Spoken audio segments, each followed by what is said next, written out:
Baik, teman-teman, mari kita lanjutkan materi TOEFL kita ya. Dan hari ini kita akan lanjutkan ke bagian reading, karena kita sudah selesai dengan structure dan juga listening. Nah, di reading nanti, teman-teman akan diberikan 50 pertanyaan ya, sama dengan di listening, teman-teman. Yang teman-teman harus selesaikan dalam waktu 55 menit. Memang kelihatannya banyak ya, teman-teman, hampir 1 jam, tapi percaya saya bahwa kebanyakan yang mungkin belum pernah ngambil kelas preparation atau kalau nggak gitu tes pertama kali itu pasti kekurangan waktu. Pasti waktunya terasa sangat cepat gitu ya. Baru kita nomor berapa tiba-tiba waktunya tinggal sedikit. Nah, itu di reading itu kasus yang sudah umum. Nah, karena kebanyakan itu membaca teksnya dulu gitu ya. Jadi kenapa saya sampaikan seperti itu? Karena membaca teks itu nanti jangan dilakukan pertama kali ya, teman-teman, tapi kenali dulu soalnya. Kenapa? Karena ketika teman-teman membaca teksnya dulu, terus membaca soalnya, nanti pasti membaca teksnya lagi untuk mengkonfirmasi jawabannya. Nah, daripada mengulang-ulang dua langkah yang sama, nah teman-teman ringkas saja jadi satu. Jadi tahapannya, jadi bukan dibaca teksnya dulu ya, tapi tahapannya teman-teman baca dulu soalnya, kenali apakah soal itu menanyakan informasi yang bagaimana, karena ada 3 jenis informasi ya, teman-teman. Nah, nanti dari ketiga informasi yang sudah teman-teman kenali di pertanyaan tersebut, maka teman-teman bisa menyimpulkan teknik yang mana yang harus teman-teman pakai di antara 3 yang akan kita pelajari. Jadi ada 3 cara mengerjakan soal reading berdasarkan jenis soalnya ya, teman-teman. Nah, hari ini kita akan fokus dulu untuk eh, teknik pertama, yaitu atau teknik yang dipakai teman-teman untuk menjawab salah satu jenis soal untuk menanyakan informasinya ya. Jadi informasi yang pertama ini adalah informasi garis besar mengenai teks. Jadi soalnya itu menanyakan keseluruhan teks, teman-teman. Gitu ya. Nah, kalau teman-teman menemukan ada soal yang menanyakan garis besar mengenai teks, cukup teman-teman baca topik sentence-nya saja atau kalimat intinya saja gitu ya. Dan topik sentence itu letaknya pasti di kalimat pertama di setiap paragraf. Gitu ya, teman-teman. Jadi bisa dibilang hari ini kita akan belajar teknik untuk menjawab soal reading, yaitu dengan cara membaca kalimat pertama di setiap paragraf. Nah, teknik ini teman-teman gunakan sekali lagi ya, ketika soalnya itu menanyakan garis besar mengenai teks. Nah, soal yang menanyakan garis besar mengenai teks itu yang bagaimana? Yang pertama, misalnya ada soal mengenai main idea atau ide pokok, gagasan utama, teman-teman ya. Dan main idea ini namanya macam-macam, teman-teman di soal. Kadang disebutnya subject, kadang disebutnya title, kadang disebutnya primary discussion, kadang disebutnya main concern, dan lain-lain. Ya, intinya menanyakan inti utama yang dibahas di dalam teks itu namanya adalah main idea ini. Kadang disebut topik, topik sentence, dan lain-lain. Nah, contohnya seperti ini, teman-teman baca dulu soalnya ya. Di situ soalnya berbunyi, What is the topic of this passage? Apa sih topik dari teks ini? Nah, topik itu nama lain dari main idea ya. Cara mengerjakannya teman-teman baca topik sentence-nya saja. Nah, topik sentence letaknya di kalimat pertama di semua paragraf. Kebetulan ini paragrafnya cuma satu, teman-teman. Nah, berarti cukup dibaca satu kalimat saja di kalimat pertama atau yang paling atas ya. Di situ kalimatnya berbunyi, dalam filsafatnya John Dewey, sebuah perbedaan yang tajam dibuat antara kecerdasan dan kemampuan menggunakan logika. Nah, intinya di sini, orang yang namanya John Dewey, sepertinya filosofer ya, karena dia membuat filsafat atau membuat pemikiran, bahwa kecerdasan dan kemampuan menggunakan logika itu merupakan dua hal yang berbeda alias tidak sama. Seperti itu. Sekarang kita cocokkan dengan A, B, C, D yang mana yang bunyinya sama. Gitu ya. Yang alfa di situ berbunyi kecerdasan dari John Dewey atau kecerdasannya John Dewey. Bukan ya, teman-teman. Teks ini bukan ngomongin seberapa cerdas John Dewey. Teks ini ngomongin bahwa John Dewey itu membedakan pengertian antara kecerdasan dan juga kemampuan logika. Jadi yang alfa bukan, teman-teman. Kalau yang Bravo, perbedaan-perbedaan yang dibuat oleh John Dewey. Nah, hati-hati, teman-teman.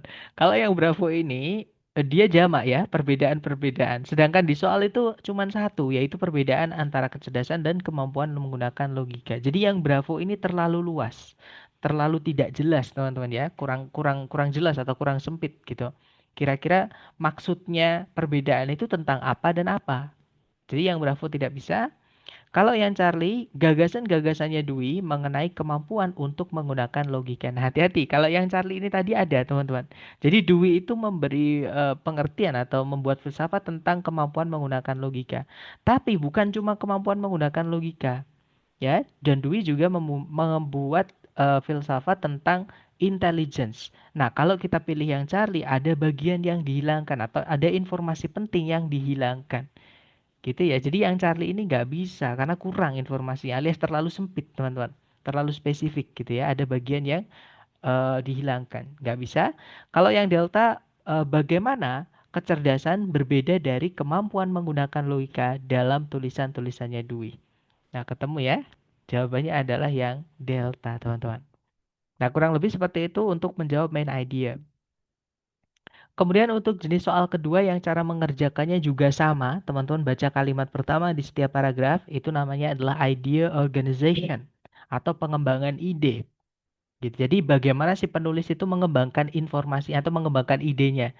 Jadi dia misalkan pengen ngomong A, nah terus nanti setelahnya itu nulis apa, setelahnya nulis apa, setelahnya seperti itu, teman-teman. Jadi cara atau gaya eh, si penulis itu menyampaikan informasinya. Nah, contoh soalnya seperti ini, sama teman-teman baca dulu soalnya ya.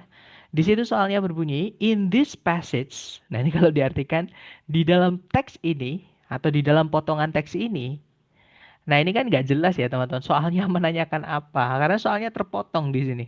Nah, tapi saya yakinkan, kalau teman-teman nanti ngambil tes TOEFL yang resmi dari ITS, jenis soal seperti ini tidak akan keluar. Gitu ya, soalnya pasti jelas teman-teman menanyakan tentang apa, seperti itu. Nah, tapi biasanya kalau teman-teman ngambil tes yang prediksi, jenis soal yang seperti ini masih keluar karena ini jenis-jenis soal versi lama, buatan Longman seperti itu. Dan biasanya memang lembaga-lembaga kursus atau kampus-kampus yang tidak terafiliasi dengan ITS itu membuat TOEFL-TOEFL sendiri seperti itu ya dari buku-buku lama seperti itu. Nah, jadi siapa tahu nanti teman-teman menemukan soal yang terpotong seperti ini, maka teman-teman juga kenali pilihan A, B, C, D-nya. Jadi dibaca dulu juga pilihan A, B, C, D-nya, gitu ya.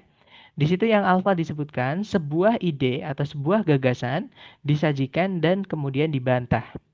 Kalau yang Bravo, sebuah konsep diikuti oleh contoh-contohnya. Kalau yang Charlie, sebuah sebab diikuti oleh akibat. Kalau yang delta, sebuah kepercayaan yang didukung dengan alasan-alasan yang masuk akal. Nah, berarti ini ngomongin tentang cara penulis menyampaikan informasinya atau informasinya itu dijabarkan dengan bagaimana. Seperti itu. Nah, kita baca kalimat pertama di setiap paragraf, teman-teman. Di situ kalimat pertama paragraf satu berbunyi, jika ditanya siapa yang menemukan permainan baseball, sebagian besar orang Amerika kemungkinan akan menjawab kalau atau bahwa adalah kepercayaan mereka bahwa Abner Doubleday yang melakukannya. Maksudnya yang menemukan permainan baseball ya. Kemudian di paragraf kedua, Doubleday itu diberi kredit. Kredit itu diberi penghargaan atau pengakuan gitu ya. Atas penemuan ini itu di awal abad ke-20 ketika perusahaan alat-alat olahraga yang namanya adalah Spalding itu menginaugurasikan atau memberikan tugas gitu ya untuk meneliti pertanyaan akan siapa yang menemukan permainan baseball. Jadi Double D ini cuma disuruh meneliti, teman-teman. Jadi dia bukan penemunya. Nah, cuman orang-orang Amerika mikirnya Double D diberi penghargaan atas penemuan game itu atau baseball itu. Gitu ya, padahal bukan dia yang nemuin. Kemudian paragraf terakhir itu berbunyi, sekarang ini sebagian besar sejarawan olahraga itu sepakat bahwa Double D sebenarnya nggak punya andil apapun dalam permainan baseball atau dalam perkembangan permainan baseball seperti itu. Nah, berarti di sini si penulis memberikan sebuah posisi gitu ya atau sebuah pernyataan di paragraf pertama bahwa sebagian besar orang Amerika percaya yang menemukan baseball Abner Doubleday. Nah, di paragraf kedua disampaikan kalau Doubleday itu sebenarnya cuma disuruh sama perusahaan namanya Spalding untuk mencari tahu siapa yang menemukan permainan baseball. Nah, terus di paragraf 3 itu juga disampaikan bahwa sejarawan olahraga itu nggak ada yang menganggap Double D itu punya andil apapun dalam perkembangan baseball. Nah, jadi di sini si penulis memberikan posisi kemudian membantahnya. Jadi jawabannya yang benar yang alfa tadi ya, teman-teman. Jadi an idea atau sebuah gagasan itu disajikan dan kemudian dibantah atau dibuktikan salah seperti itu. Nah, itu adalah soal idea organization atau pengembangan ide. Kemudian yang terakhir untuk jenis soal yang termasuk menanyakan garis besar mengenai teks ya, itu adalah tone, purpose, sama course. Nah, jadi tone itu adalah sikap si penulis terhadap topik yang dia tulis atau yang dia bawakan. Nah, tone sendiri itu ada dua ya, teman-teman, secara garis besar. Ada yang objektif, ada yang subjektif. Jadi ketika kita membicarakan sesuatu, ada yang kita itu cuma memberitahu apa adanya. Nah, itu berarti objektif. Gitu ya. Tapi ada juga yang kita itu kayak nggak setuju atau kita sangat setuju atau kita sedih atau kita senang. Nah, itu namanya subjektif, teman-teman. Nah, penulis pun juga sama.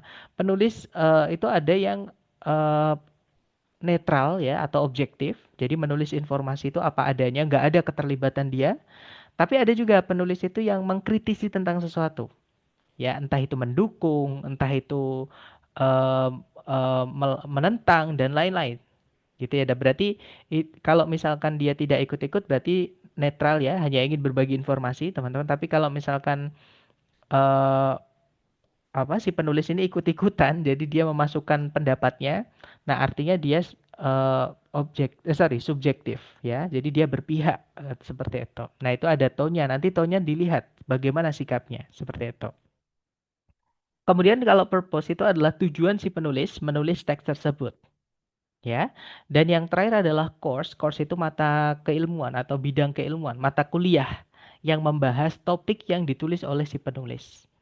Nah, contoh soalnya seperti ini. Kita baca dulu soal nomor 4 ya. Di situ soalnya berbunyi, which of the following best describes the author's purpose in this passage?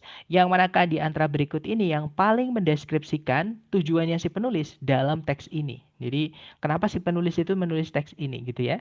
Nah, maka teman-teman baca kalimat pertama di setiap paragraf. Kalimat pertama paragraf satu berbunyi, hingga sekarang pengakuan-pengakuan yang telah didapat dari terduga atau terdakwa gitu ya dalam keadaan dihipnotis itu belum diakui maksud saya belum diakui menjadi barang bukti oleh pengadilan-pengadilan di Amerika Serikat. Kemudian paragraf kedua, sebuah kasus sengketa lahan yang membawa-bawa pengakuan yang didapat dari hipnotis langsung diangkat ke Pengadilan Tinggi Amerika Serikat. Nah, jadi ini contoh kasus yang membawa-bawa pengakuan yang didapat dari hipnotis gitu ya, teman-teman. Nah, sekarang kita cek pilihan A, B, C, D yang mana yang paling mewakili yang sudah kita baca tadi ya. Yang alfa untuk menjelaskan detail-detail dari suatu kasus pengadilan tertentu. Bukan ya, di sini mungkin di paragraf kedua. Tapi teks ini bukan hanya ngomongin paragraf kedua, teman-teman. Dan di paragraf kedua pun, kasus sengketa lahan ini cuman untuk contoh saja, mendukung yang dibahas di paragraf satu tadi. Ya, tentang pengakuan yang didapat dari hipnotis, itu belum diakui sebagai barang bukti oleh pengadilan di Amerika Serikat. Nah, akhirnya dikasih contoh sama sama si penulis di paragraf kedua ya. Jadi yang alfa bukan, teman-teman. Kalau yang Bravo untuk mendemonstrasikan, untuk menunjukkan gitu ya, alasan kenapa pengakuan yang didapat di bawah pengaruh hipnotis itu nggak bisa dipercaya. Nah, ini agak melenceng, teman-teman. Hati-hati ya, yang Bravo ini distraktor. Jadi teks ini itu bukan ngomongin tentang alasan kenapa pengakuan yang didapat dari hipnotis itu nggak bisa dipercaya, bukan, teman-teman. Ya, tapi teks ini ngomongin entah itu pengakuannya bisa dipercaya atau tidak, ya, meyakinkan atau tidak, itu nggak bisa, tetap nggak bisa dijadikan barang bukti di pengadilan. Gitu ya. Jadi bukan masalah apakah bisa dipercaya atau tidak, tapi bisa nggak dijadikan barang bukti atau kesaksian di pengadilan. Ya, jadi yang Bravo ini hati-hati teman-teman, ini jebakan gitu ya. Terlalu melenceng seperti itu. Kalau yang Charlie untuk memperjelas atau mengklarifikasi dari kata clear ya, jelas mengklarify itu kata kerjanya. Jadi untuk mengklirkan peran dari pengadilan tinggi. Nah, dari sini aja udah salah ya, teman-teman. Teks ini bukan ngomongin peran dari pengadilan tinggi. Nah, pengadilan tinggi itu tadi memang terlibat gitu ya, terpaksa terlibat di contohnya gitu. Jadi memang di contohnya itu si penulis itu menyajikan suatu kasus yang ada pengakuan yang didapat dari hipnotisnya. Seperti itu. Nah, kebetulan ada kasus sengketa lahan yang dibawa ke pengadilan tinggi. Jadi bukan ngomongin peran dari pengadilan tinggi dalam mentidakvalidkan pengakuan yang didapat dari hipnotis. Karena kalau kita pilih yang Charlie, kita tahu kapan awal mula pengadilan ini misalnya ya, pengadilan tinggi maksud saya mentidakvalidkan pengakuan yang didapat dari hipnotis misalnya. Atau alasannya kenapa kan nggak ada di situ teman-teman ya. Jadi yang Charlie ini bukan. Nah, jawabannya yang tepat adalah yang delta ya. Di situ disebutkan untuk memperjelas atau untuk menjelaskan status hukum, jadi status legalnya dari pengakuan-pengakuan yang diperoleh secara hipnotis. Nah, status hukumnya adalah tidak bisa dijadikan barang bukti. Seperti itu. Kemudian nomor 5, di situ soalnya tone dari teks ini bisa dideskripsikan sebagai, nah ketika kita membaca kalimat pertama di setiap paragraf tadi, kita bisa mengenali ya. Jadi atau kita baca lagi teman-teman. Jadi paragraf 1 tadi berbunyi, hingga sekarang pengakuan yang didapat dari hipnotis, dari orang yang dihipnotis maksud saya, itu belum diakui menjadi barang bukti oleh pengadilan tinggi, oleh pengadilan-pengadilan di Amerika Serikat. Maaf teman-teman, terbawa yang tadi ya. Kemudian paragraf kedua, sebuah kasus sengketa lahan yang membawa-bawa pengakuan yang didapat dari hipnotis itu langsung diangkat ke Pengadilan Tinggi Amerika Serikat. Nah kan nggak ada si penulis menyebutkan perasaannya atau sudut pandangnya itu nggak ada, teman-teman ya. Artinya penulis netral atau objektif, hanya ingin berbagi informasi kepada pembacanya. Nah jadi jawaban yang tepat adalah yang delta ya. Jadi tone dari teks ini adalah informative. Seperti itu. Next, number six. Di situ soalnya berbunyi, potongan teks ini itu mungkin akan ditugaskan dibaca di mata kuliah yang mana di antara berikut ini gitu ya maksudnya. Nah, kalau teman-teman menemukan soal yang menyuruh teman-teman menebak mata kuliah apa, maka teman-teman harus cocokkan dengan pemilihan vocabnya. Ya, jadi dicek di kalimat pertama di setiap paragraf. Contohnya di sini ada kata confessions, ya pengakuan atau kesaksian. Kemudian ada juga defendants. Nah, ini terduga, terdakwa, atau tersangka. Saya nggak tahu bedanya. Intinya orang yang diadili gitu, teman-teman. Kemudian ada juga evidence, barang bukti ya, atau kesaksian. Dan yang terakhir adalah courts in the United States. Pengadilan-pengadilan di Amerika Serikat. Nah, dari kosakata-kosakata yang dipakai, kita bisa tahu, kita bisa tebak. Kalau ini ngomongin ranah hukum. Ya, jadi payungnya ini adalah badan hukum, sorry, bukan badan maksudnya, bidangnya itu bidang hukum. Dan di pilihan A, B, C, D yang menyebutkan hukum cuma satu, yaitu yang alfa, teman-teman. Jadi jawabannya yang alfa ya, American law. Jadi hukum Amerika. Seperti itu. Karena pengadilannya tadi disebutkan pengadilan di Amerika Serikat. Paragraf kedua pun ada kata pengadilan tinggi Amerika Serikat. Jadi pakainya hanya di Amerika saja. Nggak tahu kalau di Indonesia gimana ya teman-teman. Mungkin beda. Seperti itu. Nah, jadi kurang lebih untuk sekali lagi ya, untuk menjawab soal-soal yang menanyakan garis besar mengenai teks, misalnya main idea atau gagasan utama atau ide pokok gitu ya. Kalau nggak gitu idea organization, pengembangan ide.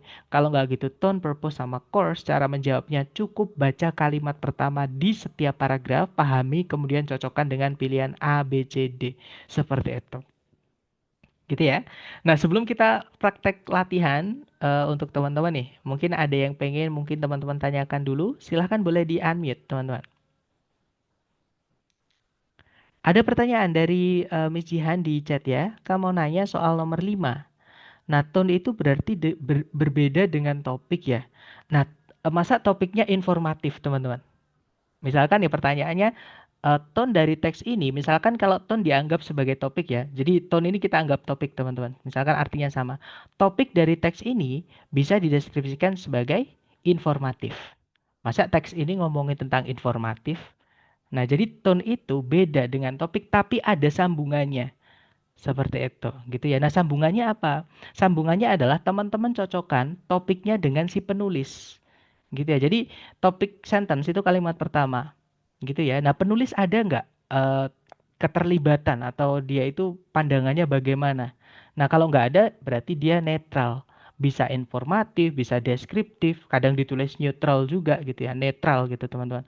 Tulisannya neutral. Seperti itu.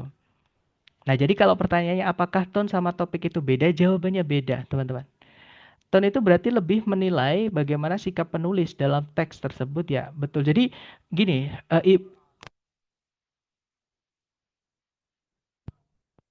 mohon maaf teman-teman ya. Jadi headset saya otomatis mati kalau nggak ada suara masuk.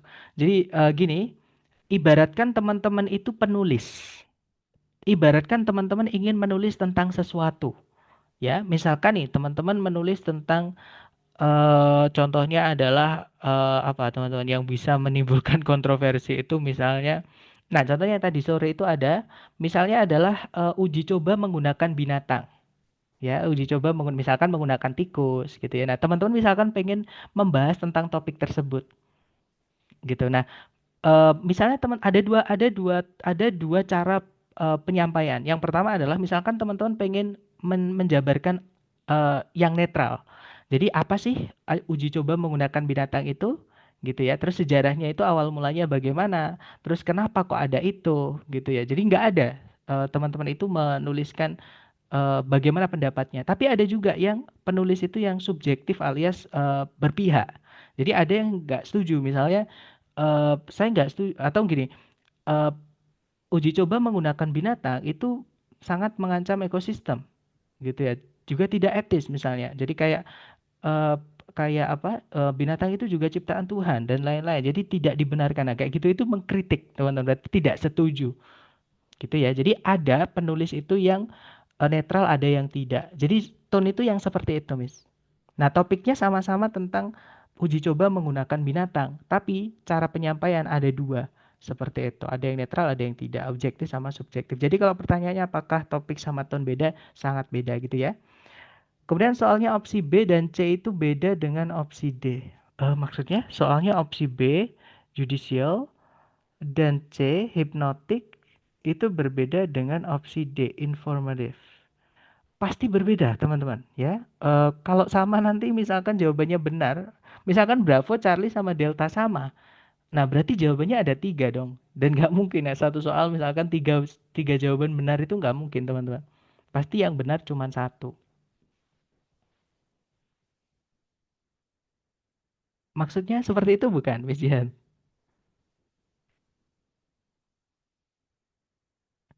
Kalau yang B dan C itu jelasin topik utamanya gitu, Kak. Oh, judicial. Oh, maksudnya judicial itu ngomongin tentang hukum, gitu ya. Jadi beda teman-teman ya. Judicial itu gimana ya ngomongnya? Judicial. Jadi sekali lagi tone itu adalah suasana, bisa dibilang suasana lah gitu. Suasana hati si penulis gitu teman-teman. Apakah suasana hati si penulis itu netral atau tidak? Jadi dia itu ikut-ikut atau sudut pandang juga bisa. Nah, makanya tadi saya lebih enaknya ngomongnya sikap gitu. Masa sikap si penulis itu judicial. Nah, judicial tuh mungkin bisa diartikan lebih ke menjudge gitu ya. Nah, si penulis menjudge apa di sini kan nggak ada seperti itu. Aku tadi malah mikirnya yang B, Kak. Oke, jadi judicial itu artinya kayak menjudge gitu, teman-teman. Kalau ke orang ya, kalau ke manusia ya, karena tone itu kembalinya sekali lagi ke penulis. Jadi sikap si penulis itu terhadap teks ini bagaimana atau topiknya itu bagaimana. Seperti itu.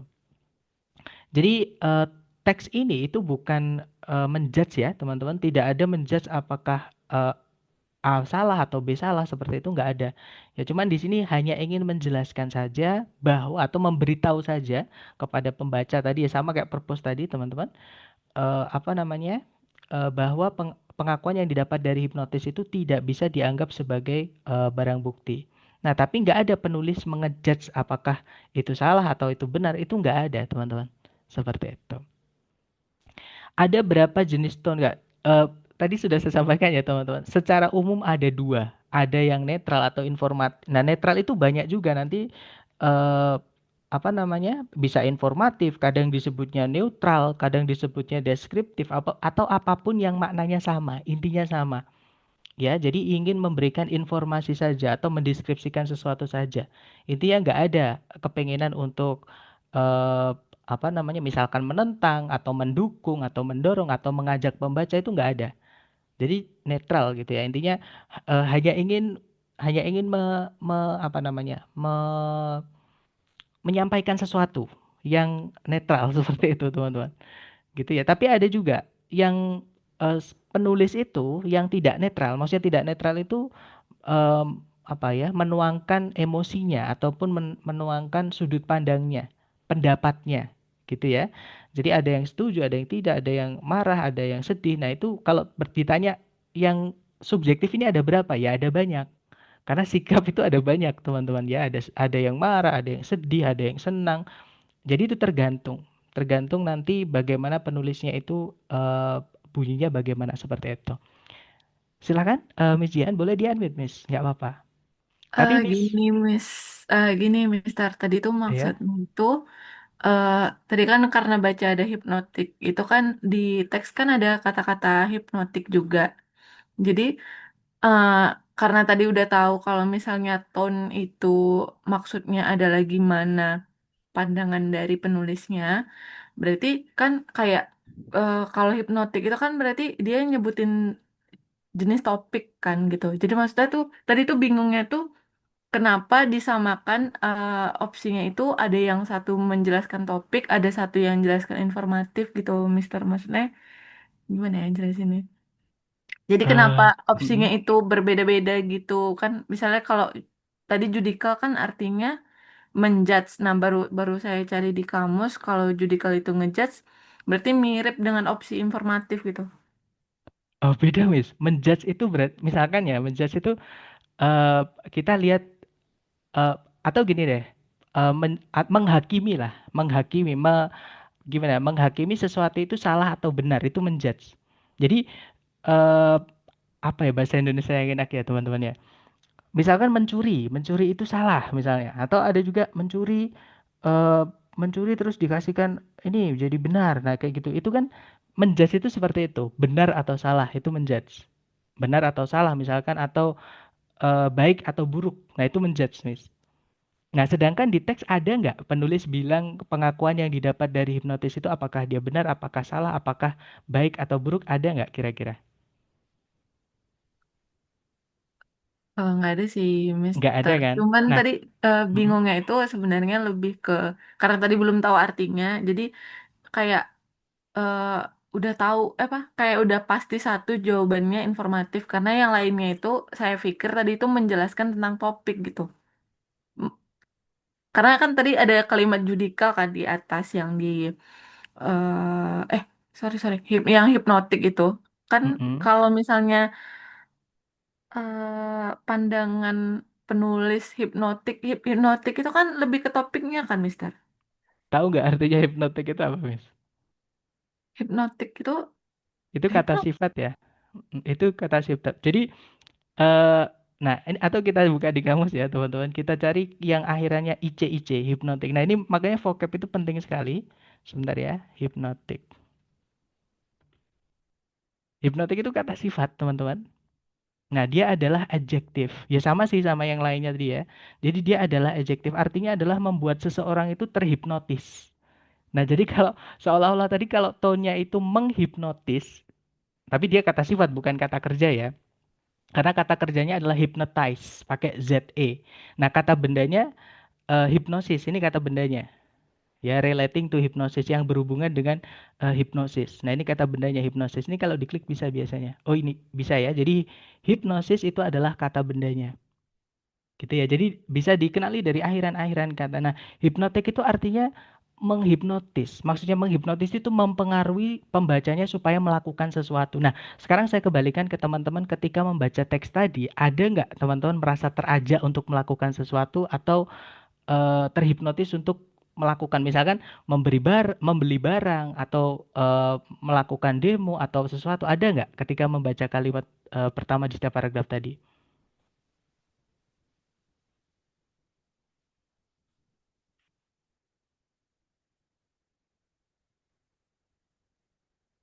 Nggak ada ya. Jadi bedakan itu makanya saya sampaikan tadi pengertiannya tone itu sikap si penulis teman-teman. Ya jadi hati-hati dengan topik ya. Jadi memang ada hubungannya dengan topik, tapi tone itu berbeda dengan topik teman-teman. Nah kalau misalnya kita membaca teks yang ini terhipnotis, nah berarti hipnotik. Nah tapi penulis nanti pasti ada kata-kata misalkan menggunakan you should, kamu, anda atau kalian, maksudnya kembali ke pembacanya. You should, kalian harus, misalkan buy this product, gitu ya. Jadi persuasif, hipnotik itu sama dengan persuasif, teman-teman. Mempengaruhi pembacanya untuk melakukan sesuatu, entah itu ajakan, entah itu larangan, entah itu dorongan, itu hipnotik.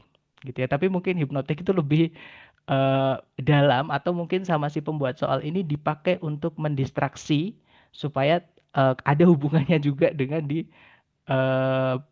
teks, seperti ada hipnotik di sini ya, keadaan dihipnotis. Nah, yang keadaan dihipnotis ini tadi defendants-nya, bukan kita yang membaca, teman-teman. Gitu ya. Jadi mungkin itu dipakai untuk jebakan. Jadi teks ini nggak menghipnotis, teman-teman.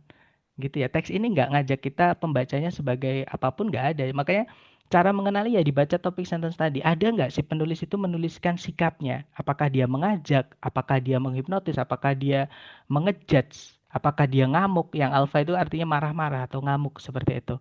Nah, kalau nggak ada berarti dia netral, hanya ingin berbagi informasi saja.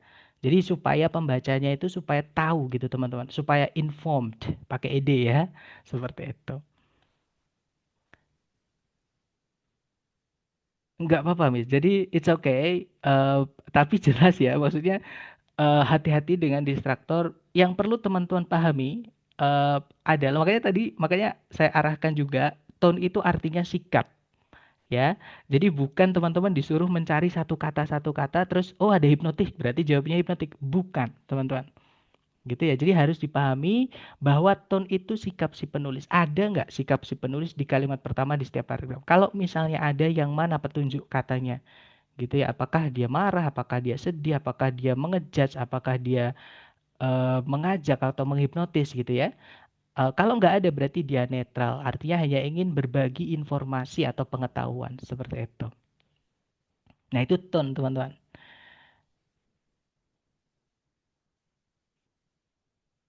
Karena ada kalimat hipnotik. Nah, hati-hati, bukan kita disuruh nyari kata-kata di dalamnya ya teman-teman, tapi untuk memahami seperti itu. Jadi memang reading itu namanya reading comprehension, jadi untuk memahami seperti itu. Nah, kalau masalah vocab, it's alright guys ya. Jadi vocab ini memang perlu diasah. Vocab itu perlu dilatih, perlu diperbanyak ya dengan cara sering-sering latihan, sering-sering ketemu. Seperti itu. Nanti ketika teman-teman sering latihan, nah untungnya yang teman-teman yang kita sedang bahas ini ya, yaitu tone ini, kalau teman-teman ngambil tes TOEFL yang resmi dari ITS ini belum, selama ini saya belum pernah nemu teman-teman, sejak tahun 2021. Setiap bulan saya ambil tes, saya belum pernah menemukan soal yang menanyakan tone ini di reading. Seperti itu. Tapi karena nanti kan teman-teman dapat tes dari lembaga juga ya, yang mana tes dari lembaga itu ambil dari buku Longman tahun 2003, sudah 23 tahun yang lalu ya, teman-teman. Nah, jenis soal-soal seperti ini pasti masih keluar. Makanya saya sampaikan ke teman-teman untuk mengantisipasi untuk tes prediksi nanti. Gitu ya. Jadi bisa dibilang tes yang sekarang ini sebenarnya lebih gampang. Teman-teman, ada beberapa soal yang nggak keluar di reading. Seperti itu. Untuk tes resmi maksudnya ya. Tapi kurang lebih itu tadi ya. Sekali lagi tone adalah sikap si penulis, bukan apa ya, bukan yang ada di teksnya itu satu kata apa, satu kata bukan. Seperti itu. Kak, kadang kalau kita udah nyatet vocab baru tapi kok masih lupa ya. Nah, tujuannya mencatat itu apa sih, teman-teman? Tujuannya mencatat itu supaya menjaga-jaga kalau kita lupa. Ya, dan kalau misalkan kita lupa itu wajar karena kita bukan pemakai bahasa Inggris. Maksudnya bukan English is not our second language. Ya, bukan mother tongue kita juga. Mother tongue kita kan bahasa daerah masing-masing ya. Misalkan kalau saya bahasa Jawa. Nah, bahasa kedua atau bahasa nasional second language itu adalah bahasa Indonesia. Nah, bahasa Inggris itu nggak kita pakai sehari-hari. Tapi kalau teman-teman ingin mempraktekkan atau mempertajam ingatan teman-teman tentang vocab, ini wajib dipraktekkan. Itu lebih apa teman-teman, lebih lebih nyantol gitu ya, lebih lebih teringat seperti itu. Tapi bandingkan ketika teman-teman nulis aja, teman-teman lupa. Bandingkan ketika tidak ditulis gitu ya. Nah, sudah lupa nanti hilang. Kemarin apa ya? Saya dapat vocab baru, artinya apa? Lupa. Nah, ditulis itu atau dicatat itu tujuannya adalah ketika teman-teman lupa tinggal buka. Seperti itu. Dan semakin teman-teman sering membuka, saya yakin teman-teman nanti akan semakin ingat. Terutama kalau tulisannya bagus, dibagus-bagusin gitu teman-teman. Itu kita juga senang belajarnya itu kayak enak gitu, seperti itu. Gitu ya. Jadi tujuan menulis itu bukan bukan nggak bisa lupa, bukan teman-teman. Lupa itu sudah kodrat gitu, tapi lebih kuat atau lebih tidak lupa kalau kita tulis daripada tidak kita tulis. Karena yang saya rasakan seperti itu. Sepertinya alam bawah sadar itu ikut, teman-teman. Kalau kita mencatat itu otak kita kayak otomatis merekam. Nah, tapi kalau kita cuman ingat-ingat, cobain deh bandingin teman-teman. Vocab atau ingat-ingat perkataan saya, pasti nanti teman-teman bisa relate suatu saat. Oh iya ya, ternyata saya lupa. Kemarin saya dapat vocab baru bahasa Inggris, nggak saya catat, lupa. Terus apa ya kemarin? Ingat-ingat malah nggak akan ketemu, teman-teman. Bahkan ketika kadang nggak kita ingat-ingat di kamar mandi misalnya, itu kadang tiba-tiba keinget. Nah, itu yang saya maksud alam bawah sadar kita itu kadang ikut seperti itu. Gitu ya. Jadi bukan cuma ditulis, mohon yang perlu teman-teman ingat adalah bukan cuma ditulis terus dilupain. Apalagi catatannya disimpan, jangan teman-teman. Jadi sekali-kali dibuka, kalau lupa dibuka, kalau lupa dibuka, seperti itu. Gitu ya, supaya alam bawah sadar teman-teman itu mengingatnya. Jadi kita nggak ngingat-ngingat, tapi alam bawah sadar itu ingat. Ketika teman-teman butuh itu akan otomatis keluar. Oh iya kemarin ini, di catatan ini, di catatan ini. Tapi jangan dihafal ya, sekali lagi. Tapi kalau teman-teman pengen eksperimen nggak apa-apa deh, biar biar lebih yakin gitu dengan yang saya katakan. Karena kadang beda, dikasih tahu orang sama ngalamin sendiri itu beda, teman-teman. Seperti itu. Gitu ya, aman ya, teman-teman. Jadi ditulis itu bukan artinya tidak bisa lupa, enggak. Tapi kalau lupa emang si apa ya, harfiahnya kita, apa, sifat alami kita itu udah lupa, itu udah wajar seperti itu. Karena urusan kita bukan cuma bahasa Inggris, bukan cuma TOEFL gitu. Kita kadang butuh nyuci baju, butuh berinteraksi sama orang. Jadi urusan hidup kita bukan cuma tentang TOEFL. Kalau lupa wajar. Tapi kalau dicatat lupa, ada catatannya, ada rekamannya seperti itu.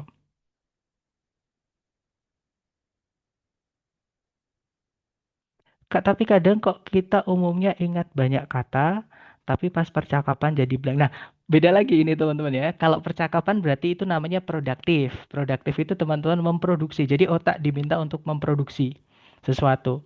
Itu perlu dilatih. Gitu. Kenapa orang Inggris kok ngomongnya ceplas-ceplos kayak nggak mikir? Ya dulu waktu mereka kecil ya bingung mau ngomong apapun. Nah, jadi kelas kata itu sebenarnya dibagi dua, teman-teman. Dari yang kita pelajari banyak itu ya. Ada namanya eh apa namanya? eh Sebentar saya lupa. Pokoknya ada function word sama ada content word. Jadi content word sama function word. Nah, teman-teman di Indonesia juga sama, teman-teman. Ketika mungkin teman-teman ada yang sudah punya anak ya. Jadi ketika anaknya kecil, itu pertama kali bisa ngomong, mungkin teman-teman bisa masih ingat. Pasti nggak ada yang anak kecilnya pertama kali ngomong karena itu pasti nggak ada. Ya kan?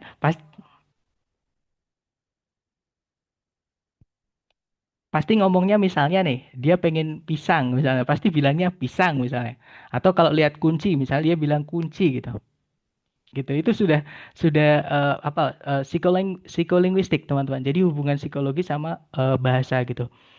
Maksudnya apa saya sampaikan seperti ini? Jadi eh, ketika kita ngomong bahasa Inggris itu memang perlu dibiasakan. Itu lebih sulit lagi ya dibandingkan kalau kita hanya mengingat-ingat satu makna, satu makna, satu makna seperti itu gitu teman-teman, apalagi di dalam, tapi gini, yang perlu teman-teman ingat kalau pengen bahasa Inggris lancar, lupakan grammar. Oke, grammar itu eh, teman-teman nggak akan cepat belajar ngomong kalau terlalu takut salah grammar. Jadi ngomong aja nggak apa-apa, ya salah nggak apa-apa, itu proses. Dan orang Inggris, orang Amerika sama, ketika mereka kecil ngomong bahasa Inggris salah belepotan, vocabnya, pronunciationnya, apa, grammarnya, itu proses seperti itu. Jadi nggak ada yang langsung bisa perfect, nggak ada teman-teman. Gitu ya. Jadi kalau percakapan karena dia skill, sebenarnya sama sih ya. TOEFL juga harus sering-sering latihan gitu ya. Apa namanya? Ya pokoknya harus dilatih lah teman-teman. Kalau pengen pinter ngomong ya harus sering ngomong dalam bahasa Inggris. Gitu ya. Oke. Gimana? Mungkin ada pertanyaan lagi?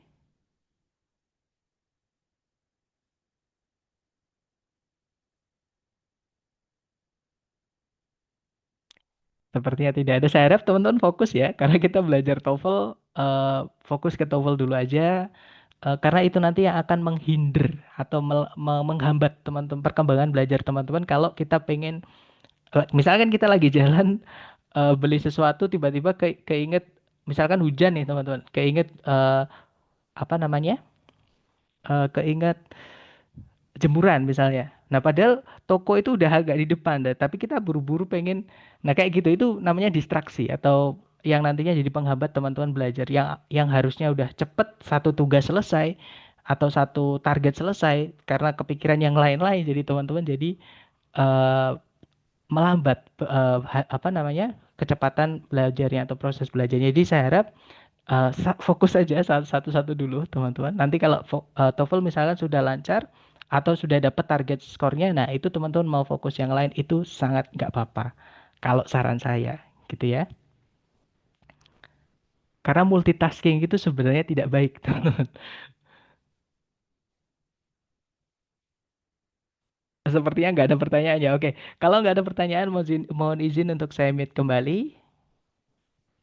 Silakan, di sini ada satu soal. Teman-teman coba dulu buka kamus, nggak apa-apa karena kita masih belajar ya. Tapi nanti kalau udah tes, teman-teman nggak bisa buka kamus. Silakan dicoba dulu waktunya 1 menit dimulai dari sekarang. Silakan.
Oke, waktunya habis. Silakan jawaban teman-teman dikirim di chat sedapatnya dulu. Salah nggak apa-apa, kita belajar. Dan saya lihat teman-teman menjawab delta, delta, delta. Ada juga alfa. Oke, antara delta atau alfa. Kita cek bareng teman-teman. Nah, kalau di reading sekali lagi, teman-teman harus baca bukan harus ya, tapi disarankan baca dulu soalnya untuk memahami informasi apa yang ditanyakan. Gitu ya, supaya tahu apa yang harus kita lakukan dengan teks ini dan bisa menghemat waktu gitu ya. Nah, di situ soalnya berbunyi, topik dari potongan teks ini bisa dideskripsikan sebagai, nah karena pertanyaannya adalah topik, maka teman-teman baca topik sentence-nya. Ya, kalimat pertama di setiap paragraf. Kalimat pertama paragraf 1 berbunyi, IQ atau tingkat kecerdasan didefinisikan sebagai rasio atau perbandingan dari umur mental seseorang terhadap umur kronologisnya atau umur aslinya yang misalkan tahun-tahun itu teman-teman. Dengan rasionya itu yang dilipat gandakan atau yang dikalikan gitu ya dengan angka 100 untuk menghilangkan koma-komanya atau desimalnya. Kemudian paragraf berikutnya, secara teori sebuah tes IQ yang sudah standar atau yang sudah distandarisasikan itu diatur atau disusun untuk mengukur sebuah kemampuan seseorang atau kemampuan seseorang gitu ya untuk melakukan operasi-operasi atau tugas-tugas intelektual seperti misalnya kemampuan menggunakan logika dan juga pemecahan masalah. Paragraf terakhir, dalam prakteknya tidak mungkin untuk tiba pada kesimpulan mengenai jenis-jenis operasi atau kinerja intelektual yang mana yang mendemonstrasikan atau yang menunjukkan kecerdasan seseorang gitu ya. Jadi intinya secara teori tes IQ itu dibuat untuk mengukur kemampuan seseorang melakukan kinerja intelektual. Nah, kemudian secara prakteknya nggak bisa kita menjudge seseorang itu IQ seseorang itu hanya dari beberapa kinerja intelektual, nggak bisa mewakili semuanya. Maksudnya seperti itu. Nah, sekarang kita cek ABCD. Yang alfa, penerapan IQ dalam kehidupan nyata. Nah, ketika kita membaca kalimat pertama di setiap paragraf tadi, ada nggak IQ itu dalam kehidupan nyata dipakai untuk apa? Atau penerapannya bagaimana itu ada nggak tadi?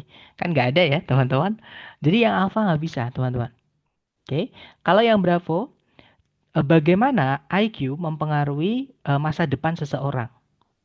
Nah, di kalimat pertama di setiap paragraf tadi kita juga tidak menemukan korelasi antara kalau misalnya IQ yang tinggi, apakah masa depannya itu suram ataukah masa depannya cerah, itu kan nggak ada, teman-teman.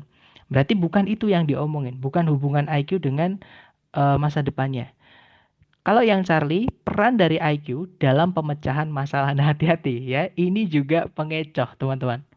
Oke, jadi pemecahan masalah tadi itu disebutkan sebagai salah satu yang diujikan, gitu ya. Eh, atau salah satu yang dianggap sebagai kinerja intelektual. Gitu ya. Jadi bukan peran IQ dalam pemecahan masalah, teman-teman. Jadi pemecahan masalah itu cuma dipakai sebagai contoh, sebagai kinerja intelektual yang diujikan dalam tes IQ. Ya, tapi nggak ada kalimat pertama di setiap paragraf itu peran IQ itu dalam pemecahan masalah itu apa kan nggak ada, teman-teman. Jadi yang Charlie bukan ya. Kalau yang Delta sebuah definisinya IQ atau tingkat kecerdasan tadi ya di kalimat pertama paragraf satu dan juga pengukurannya, maksudnya tesnya. Nah, itu dibahas di paragraf 2 dan paragraf 3. Paragraf 2 itu secara teori, paragraf ketiga secara praktek. Nah, jadi jawabannya yang delta, teman-teman. Lanjut lagi ke nomor berikutnya. Silahkan dicoba dulu, jangan takut salah. 1 menit dimulai dari sekarang. Silahkan, teman-teman.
Oke, waktunya habis dan saya lihat teman-teman menjawab alfa, semuanya menjawab alfa ya.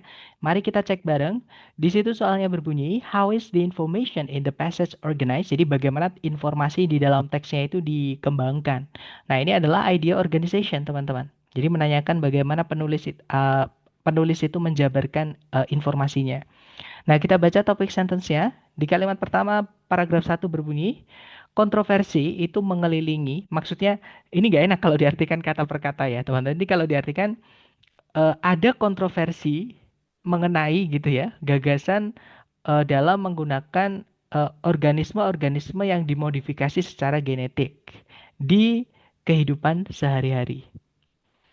Kemudian paragraf kedua, menurut satu pandangan mengenai GMO, para kritikus itu berargumen bahwa mereka itu berbahaya bagi kesehatan manusia dan juga lingkungan.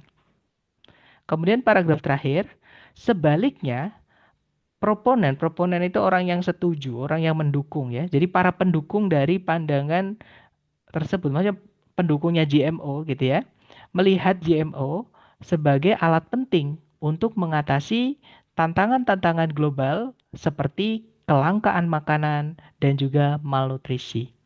Nah, berarti di sini ngomongin tentang perdebatan ya, dua pandangan yang berbeda mengenai GMO, teman-teman. Nah, tapi penulis ini netral ya. Penulis ini tidak berpihak ke salah satu. Penulis hanya menyebutkan kalau ada dua sisi yang berlawanan gitu ya mengenai GMO, teman-teman. Nah, jadi jawaban yang benar adalah yang alfa. Ya, betul sekali. Jawaban teman-teman alfa ya tadi ya. Nah, di situ berbunyi two different views on GMOs are presented. Jadi dua pandangan yang berbeda mengenai GMO itu diberikan. Seperti itu. Oke, nice. Lanjut ke nomor berikutnya. Silahkan teman-teman. 1 menit dimulai dari sekarang. Silahkan.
Oke, waktunya habis dan saya lihat teman-teman semuanya menjawab alfa ya. Mari kita cek bareng. Nah, di situ soalnya berbunyi, tone dari teks ini bisa dideskripsikan sebagai nah, ini pertanyaan tone ya, teman-teman. Maka menanyakan tentang sikap si penulis tentang topik yang dia bawakan. Jadi bagaimana sih penulis itu atau sudut pandangnya atau sikapnya apakah berpihak atau tidak? Gitu. Kalau tidak berarti netral, kalau berpihak bagaimana? Apakah dia senang, sedih, apalagi gitu ya. Kita cek teman-teman di kalimat pertama setiap paragraf ada nggak petunjuk yang menunjukkan sikapnya. Di situ paragraf satu kalimat pertama berbunyi tingkat di mana penggundulan hutan di dunia ini sedang terjadi itu sangat mengkhawatirkan. Nah, si penulis bilang penggundulan hutan di dunia ini semakin mengkhawatirkan. Berarti dia khawatir, dia takut, dia cemas, teman-teman. Gitu ya. Nah, ini secara nggak langsung penulis ini menuliskan sikapnya. Oke, jadi dia berpihak bahwa penggundulan hutan itu nggak bagus seperti itu. Atau mengkhawatirkan ya. Jadi dia khawatir teman-teman. Nah, betul sekali. Jawabannya adalah yang alpha ya. Concerned. Concerned itu artinya takut, bisa cemas, bisa khawatir. Dan sama, yang lain-lain sinonimnya. Misalkan ada afraid, ya pasti afraid itu sama teman-teman ya. Worried, sama seperti itu. Lanjut ke nomor berikutnya. Silahkan dicoba lagi. 1 menit dimulai dari sekarang. Silahkan teman-teman.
Oke, waktunya habis. Nah, ini teksnya agak berat ya, teman-teman, karena ngomongin sejarah dan seni. Ini jenis teks yang salah satu yang paling berat. Nah, saya lihat teman-teman menjawab Charlie. Mari kita cek bersama. Di situ soalnya berbunyi, what is the passage mainly about? Jadi apa sih teks ini utamanya? Nah, ini menanyakan tentang main idea, teman-teman. Atau gagasan utama, ide pokok ya. Maka dibaca kalimat pertama di setiap paragraf. Kalimat pertama paragraf satu berbunyi, kata bahasa Prancis yaitu Renaissance itu berarti kelahiran kembali. Paragraf kedua, perubahan-perubahan dalam kebudayaan ini sangat mempengaruhi budaya bermusik dari zaman Renaissance. Nah, jadi bagaimana orang-orang itu menganggap musik gitu ya, sebagaimana juga bagaimana musik itu dibuat, kemudian maksudnya dimainkan gitu ya, dialami itu maksudnya dimainkan, kemudian dibahas atau diajarkan gitu ya, dan juga disebarluaskan, sama kayak discuss gitu ya. Kemudian paragraf terakhir, Renaissance musical di Eropa itu lebih dari itu lebih ke gitu ya, itu lebih ke arah pergerakan budaya secara luas atau secara umum dan juga keadaan berpikir atau apa state of mind itu apa ya bahasa Indonesia yang enak teman-teman. Eh, Keadaan pikiran atau keadaan mental gitu ya. Daripada hanya sebuah serangkaian teknik-teknik bermusik yang khusus atau yang tertentu. Nah, intinya zaman Renaissance itu bukan cuma tentang musik, teman-teman, tapi seluruh kebudayaan itu juga berubah seperti itu. Nah, kita cek ABCD ya. Yang alfa, komposisi-komposisi musik yang paling mengilustrasikan atau yang paling menggambarkan perkembangan di zaman Renaissance Eropa. Nah, ketika membaca kalimat pertama di setiap paragraf, ada nggak teman-teman komposisi musik apa yang menggambarkan perkembangan di zaman Renaissance tadi? Kan nggak ada ya, teman-teman. Berarti bukan ngomongin komposisi musik. Jadi yang alfa bukan. Kalau yang Bravo, teknik-teknik bermusik sama. Ketika kita membaca kalimat pertama di setiap paragraf tadi nggak ada. Teknik bermusik apa sih yang yang digunakan ya selama zaman Renaissance Eropa. Bahkan disebut intinya ini ngomongin Renaissance Eropa secara umum teman-teman ya, bukan teknik bermusiknya, bukan komposisi musiknya gitu ya. Jadi Alfa sama Bravo itu terlalu sempit. Kalau yang Charlie Renaissance Eropa. Nah, kemungkinan jawabannya Charlie, teman-teman. Renaissance Eropa sebagai sebuah perkembangan budaya yang mencakup perubahan-perubahan dalam gaya bermusik. Nah, jadi selain budaya secara umum, bermusiknya itu juga berubah. Nah, ini mirip dengan yang disampaikan tadi ya, di kalimat pertama di setiap paragraf. Kita tahan dulu yang Charlie. Kalau yang Delta, praktek-praktek bermusik orang Romawi dan Yunani kuno yang digunakan selama zaman Renaissance. Sekali lagi, bukan ngomongin praktek bermusik saja ya, teman, tapi semuanya, gitu ya. Jadi yang Delta bukan, atau kita tadi tidak menemukan praktek bermusiknya orang Romawi dan Yunani apa yang dimainkan di situ, yang bagaimana kan nggak ada, teman-teman. Jadi bukan yang Delta ya, tapi yang Charlie. Lebih tepatnya ngomongin tentang zaman Renaissance Eropa secara umum, seperti itu. Ya, jadi jawabannya yang Charlie. Lanjut, number five. Silakan, 1 menit dimulai dari sekarang. Silakan, teman-teman.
Oke, waktunya habis, teman-teman. Dan saya lihat ada jawaban Delta. Sepertinya semua teman-teman menjawab Delta. Kita cek bersama. Di situ soalnya berbunyi, apa yang teks ini utamanya bahas? Nah, main discussion ya. Ini adalah nama lain dari main idea. Maka dibaca kalimat pertama di setiap paragraf. Nah, kebetulan paragraf satu cuma pendek, teman-teman ya. Cuma 2 kalimat. Dibaca aja nggak apa-apa sekalian.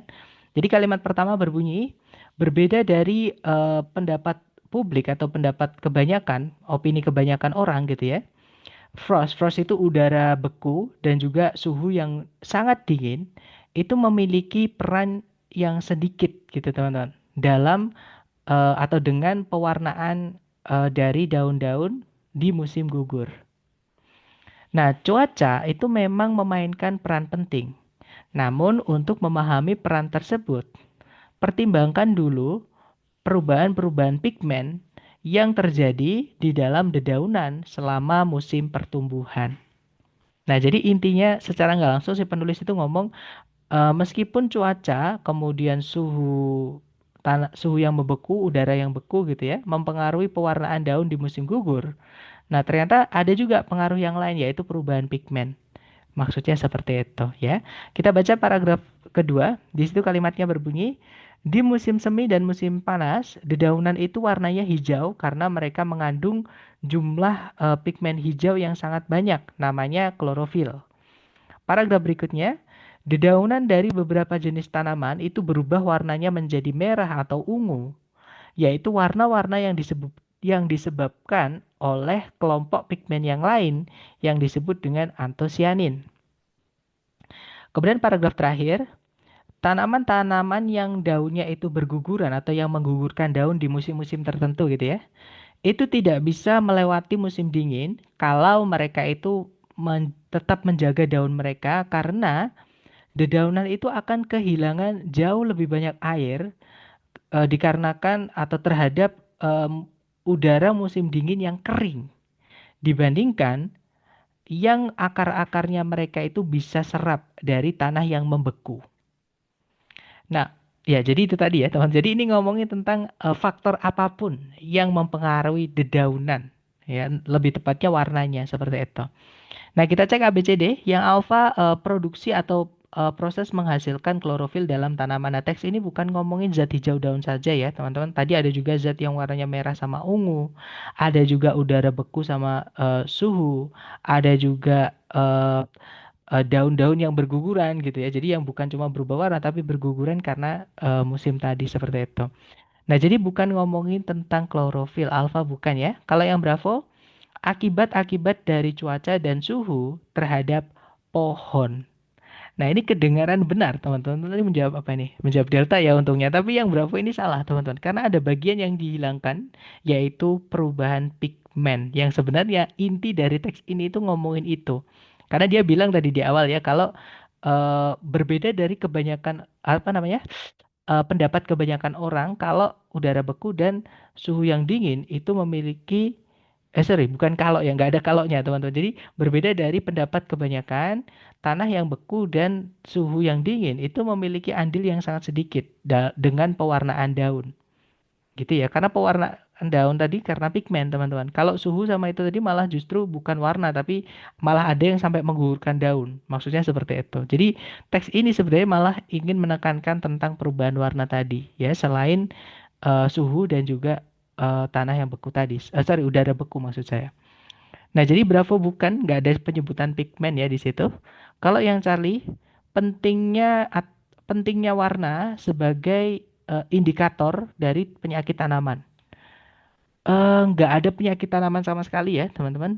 Jadi bukan ngomongin warna daun untuk sebagai penanda tanamannya itu sakit apa itu bukan, teman-teman.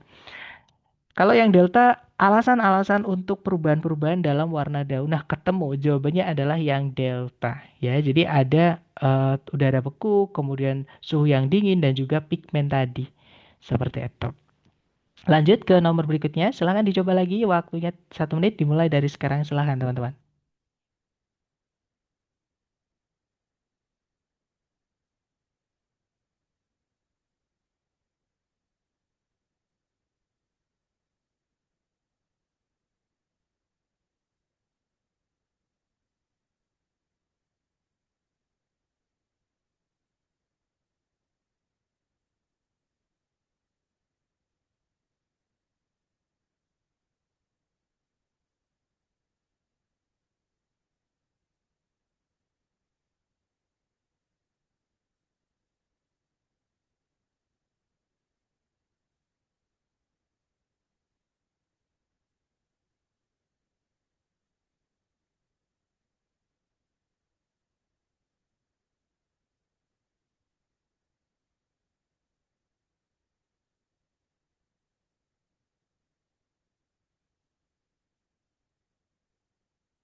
Oke, waktunya habis dan saya lihat teman-teman menjawab delta.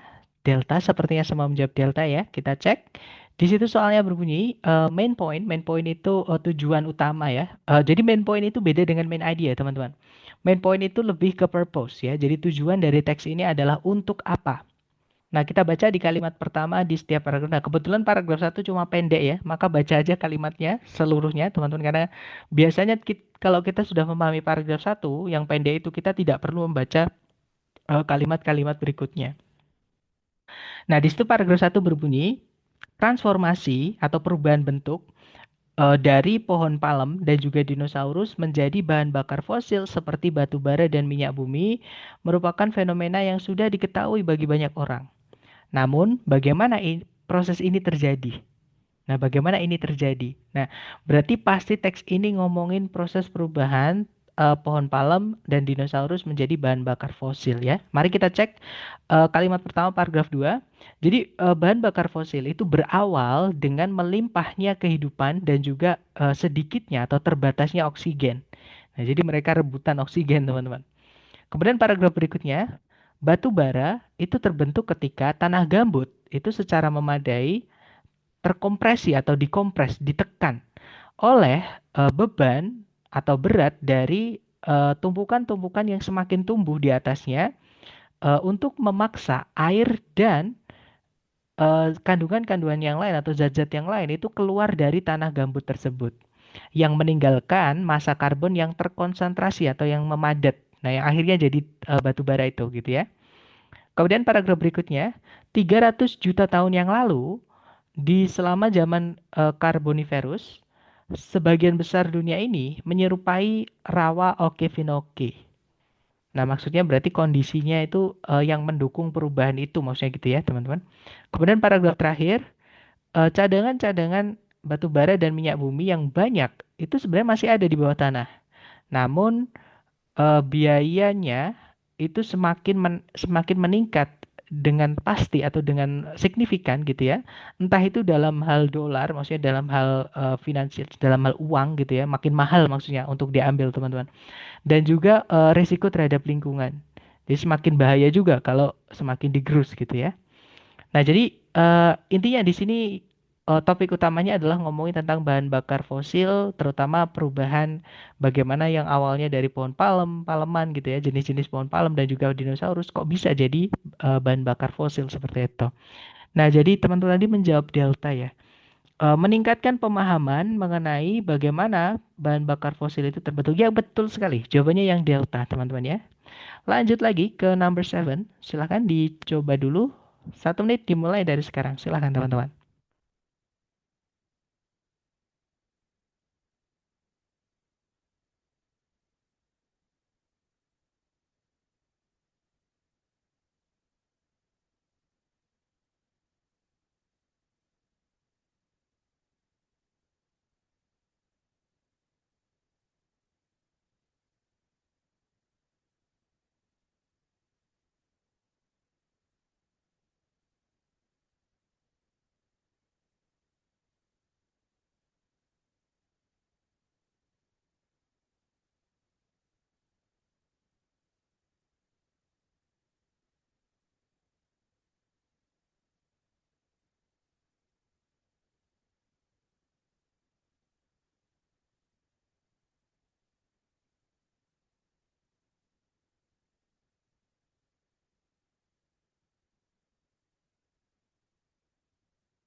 Oke, waktunya habis teman-teman ya. Dan saya lihat teman-teman menjawab delta. Delta sepertinya semua menjawab delta. Kita cek bersama.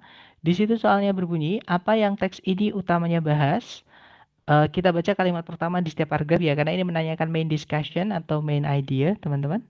Kita baca kalimat pertama di setiap paragraf. Kalimat pertama paragraf satu berbunyi, gerabah dari suku Indian Pueblo yang berada di Amerika Serikat bagian barat daya merupakan sebuah kesenian dengan kompleksitas atau kesulitan teknis yang luar biasa atau yang besar gitu ya.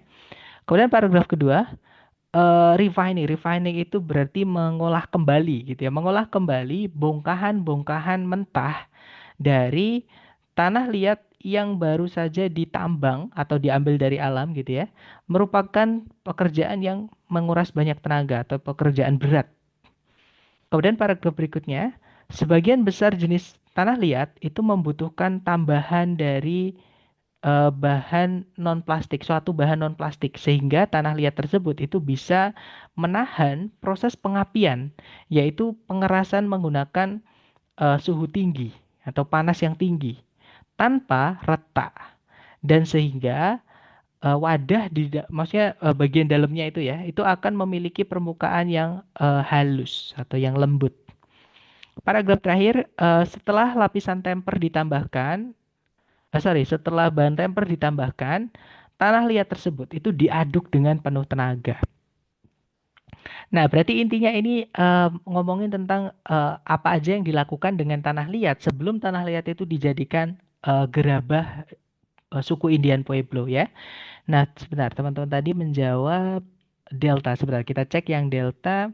Proses-proses yang digunakan untuk menyiapkan tanah liat untuk membuat gerabah Pueblo. Ya, betul sekali, teman-teman. Jawabannya adalah yang delta karena memang ngomongin tentang proses-proses yang dilakukan untuk menyiapkan tanah liat sebelum akhirnya nanti dibuat menjadi gerabah. Seperti itu.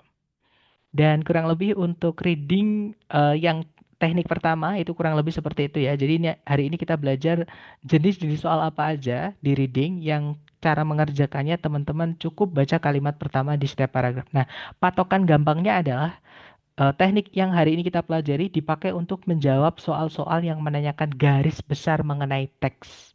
Gitu ya, teman-teman. Nah, sambil saya absen, siapa tahu teman-teman ada yang ingin bertanya, jangan sungkan-sungkan. Silahkan boleh di-unmute ya, sambil saya absen teman-teman. Oke, sudah saya screenshot, tinggal saya paste di WhatsApp. Kak mau nanya lagi, untuk tes yang dari ITS ya, yang resmi, nanti vocabnya apakah emang sesulit ini? Karena gini teman-teman, ini pertanyaannya bagus sekali ya dari Miss Yan. Vocab ini tergantung background background knowledge-nya teman-teman. Maksudnya gini, seberapa teman-teman itu mengenal tentang dunia, itu nanti mempengaruhi juga ketika teman-teman mengerjakan reading ini. Contoh teman-teman ya, kalau nggak salah di listening saya pernah cerita, di listening pun juga sama, karena listening sama reading itu sebenarnya sama teman-teman. Ya, kuncinya di vocab, murni di vocab. Beda kayak structure. Kalau structure kan kayak formasi, kalau sepak bola itu kayak formasi gitu teman-teman. Jadi di sini ada kiper, ada gelandang, ada back dan lain-lain. Gitu ya. Tapi kalau di reading sama di listening itu murni memahami. Seperti jadi memahami teksnya atau kalau di listening ya audionya.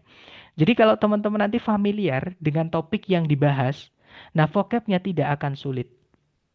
Gitu ya. Contoh nih kalau saya misalkan senang tentang hewan-hewan atau tentang misalnya pokoknya tentang biologi itu saya senang sekali.